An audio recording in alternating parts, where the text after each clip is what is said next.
बिस्मिल्लाहिर्रहमानिर्रहीम। अस्सलामुअलैकुम। जिस इंसान ने आज तक कोई गलती नहीं की, उसने आज तक कुछ ना करने का ट्राई ही नहीं किया है, ऐसा ही कुछ मानते थे दुनिया के सबसे महान साइंसदान एल्बर्ट आइंस्टाइन।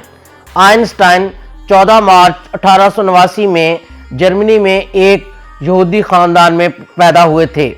आइंस्टाइन जब पैदा हुए तो डॉक्टरों ने नोटिस किया कि उनका सर नॉर्मल बच्चों के मुकाबले में बहुत बड़ा था। आइंस्टाइन ने अबनॉर्मल बच्चे के रूप में जन्म लिया था। आइंस्टाइन का दिमाग बहुत तेज था, आज तक कोई भी उनका मुकाबला नहीं कर पाया। आइंस्टाइन को फौत हुए 65 साल से ज़्यादा का अरसा बीत चुका है, मगर जदीद साइंस फिज़िक्स के वो बानी माने जाते हैं। साइंस उनके थीसिस मकालाजात के बगैर अधूरी है। उन्होंने कमाल थीसिस दिए। नज़रिया अज़ाफ़त, थ्योरी ऑफ रिलेटिविटी, E=mc² के बानी हैं, और इसके अलावा law of photo electric effect Einstein ने ही दिया है, और आइंस्टाइन नोबेल प्राइज़ याफ्ता साइंसदान हैं। इतने कमालात के बाद हर कोई ये जानना चाहता है आखिर इनके दिमाग में क्या था जो उनको इस मुकाम तक ले आया। इनको अजीम साइंसदान माना जाता है। क्या इनके दिमाग में सुपर नेचुरल पार्ट्स थे? तो आज हम जानते हैं। जब आइंस्टाइन का जन्म हुआ था, आइंस्टाइन का सर किसी भी नॉर्मल बच्चे के मुकाबले में बड़ा था। नॉर्मली बच्चे 1 से 2 साल में बात करना सीख जाते हैं, मगर आइंस्टाइन ने 4 साल तक कोई बात ना की थी। मगर एक दिन जब आइंस्टाइन शाम के वक़्त अपने वालिदैन के साथ खाने पर बैठे हुए थे, अचानक बोले, सूप बहुत गर्म है।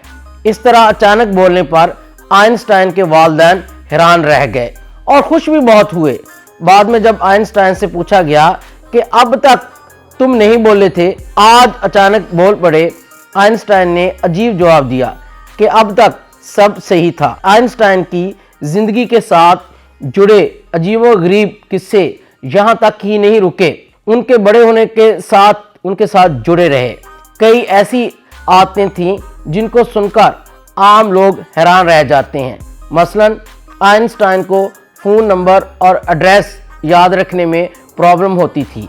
एक मर्तबा आइंस्टाइन के जानने वाले ने आइंस्टाइन से उनका फ़ोन नंबर मांगा, तो आइंस्टाइन ने अपना फ़ोन नंबर उन्हें देने की बजाय अपना फ़ोन नंबर टेलीफोन डायरेक्टरी में ढूंढने लगे। तो उस शख्स ने आइंस्टाइन से कहा, अपना फ़ोन नंबर क्यों नहीं याद रखते? तो आइंस्टाइन ने कहा कि ऐसी चीज़ों को क्यों याद रखूं जो मुझे किताबों में ढूंढने से मिल जाती हैं। आइंस्टाइन पाँव में जुराबें नहीं पहनते थे, क्योंकि आइंस्टाइन की पाँव की उंगलियां बहुत बड़ी थीं और जुराबों में सुराख हो जाते थे। इसलिए आइंस्टाइन ने जुराबें पहननी छोड़ दी थी। हत्ता कि वो अपने शूज़ के तस्मे भी दूसरों से बंधाते थे, क्योंकि तस्मे भी बांधने उन्हें नहीं आते थे। आइंस्टाइन कहते थे, मेरे अंदर कोई ख़ास शय नहीं है, बस मैं ऐसे इंसान हूँ, मगर मेरे अंदर तजस्सुस क्यूरियोसिटी कूट कूट कर भरी हुई है। आपको ये सुनकर हैरानी होगी कि आइंस्टाइन शुरू से इतने तजस्सुस पसंद नहीं थे, बल्कि बचपन में बहुत कमज़ोर थे, और आइंस्टाइन का शुमार बेवकूफ़ बच्चों में होता था। इंतहाई नालायक समझे जाते थे, और आइंस्टाइन को नालायक भी पुकारा जाता रहा है। आइंस्टाइन के उस्ताद आइंस्टाइन को पसंद नहीं करते थे, क्योंकि आइंस्टाइन साइंस और मैथ के अलावा किसी भी सब्जेक्ट में दिलचस्पी नहीं लेते थे, और साइंस और मैथ के अलावा दूसरे सब्जेक्ट में फेल हो जाते थे। आइंस्टाइन को बचपन ही से किताबें पढ़ने का शौक नहीं था, मगर उन्होंने साइंस में फिज़िक्स में बहुत अहम थीसिस पेश किए हैं। इनके बगैर फिज़िक्स मुकम्मल नहीं होती। यही वजह है आइंस्टाइन का दिमाग मौजूद बहस बना हुआ है कि उन्होंने ये सब काम कैसे किया। 18 अप्रैल 1955 में आइंस्टाइन की मौत के बाद हॉस्पिटल के पैथोलॉजिस्ट डॉक्टर थॉमसन हार्वे ने आइंस्टाइन की फैमिली की इजाज़त के बगैर आइंस्टाइन का दिमाग और आइंस्टाइन की आइज रिसर्च के लिए निकालनी थी। डॉक्टर थॉमसन हॉस्पिटल से भाग गए। इस हरकत पर इन्हें नौकरी से जॉब से फारग कर दिया गया। आइंस्टाइन भी नहीं चाहते थे कि इनकी मौत के बाद इनके दिमाग या बॉडी को स्टडी किया जाए। इस हवाले से आइंस्टाइन ने स्पेशल इंस्ट्रक्शन दी हुई थी, मगर डॉक्टर थॉमसन ने कहा कि उन्होंने सिर्फ आइंस्टाइन के दिमाग पर रिसर्च करने के लिए ऐसा किया है और वो आइंस्टाइन के दिमाग पर रिसर्च करना चाहते हैं ताकि साइंस और साइंटिस्ट को फ़ायदा मिले। डॉक्टर थॉमसन ने रिसर्च की इजाज़त ना मिलने की वजह से एल्बर्ट आइंस्टाइन के दिमाग को एक जार में महफूज करके रखा। बाद में डॉक्टर थॉमसन ने आइंस्टाइन के बेटे हैंस एल्बर्ट की इजाज़त मिलने पर आइंस्टाइन के दिमाग पर रिसर्च शुरू की। डॉक्टर थॉमसन ने 1985 में एक आर्टिकल पब्लिश किया। इसमें नताइज कुछ यूं थे। जब डॉक्टर थॉमसन ने आइंस्टाइन के दिमाग का वज़न किया, ये 1230 ग्राम था, जो कि नॉर्मल इंसान के दिमाग से बहुत कम था। नॉर्मल इंसान के दिमाग का वज़न 1400 ग्राम होता है।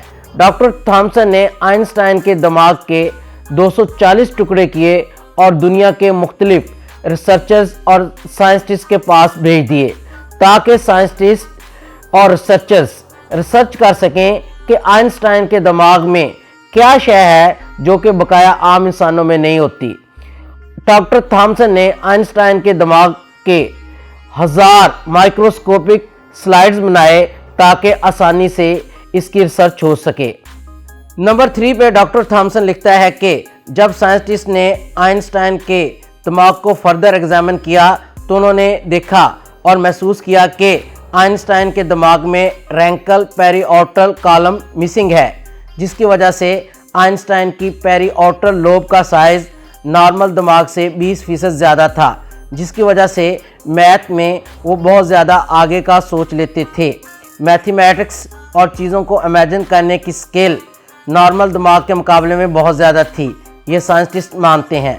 नंबर 4 पे वो लिखता है कि आइंस्टाइन के दिमाग में न्यूरॉन्स की डेंसिटी नॉर्मल दिमाग की निस्बत 17% ज़्यादा थी, जिसकी वजह से दिमाग की ट्रैफिक बहुत ज़्यादा थी। साइंटिस्ट कहते हैं कि इसी वजह से आइंस्टाइन की कंसंट्रेशन की पावर आम दिमाग के मुकाबले में बहुत ज़्यादा थी और वो दूर की सोच लेते थे। डॉक्टर थॉमसन अपने आर्टिकल के नंबर 5 में लिखते हैं आइंस्टाइन के दिमाग की फोल्ड्स आम दिमाग के मुकाबले में बहुत ज़्यादा थी, जो कि आइंस्टाइन के इंटेलिजेंट होने का सबूत है। आइंस्टाइन का दिमाग 40 टुकड़ों की शक्ल में अमेरिका के एक म्यूज़ियम में रखा गया है। साइंस ने बेशक बहुत ज़्यादा तरक्की कर ली है, मगर अभी तक आइंस्टाइन के दिमाग की इंटेलिजेंसी पहेली बनी हुई है। साइंटिस्ट को उम्मीद है कि फर्दर मज़ीद बेहतर टेक्निक से इसकी जांच हो सकेगी।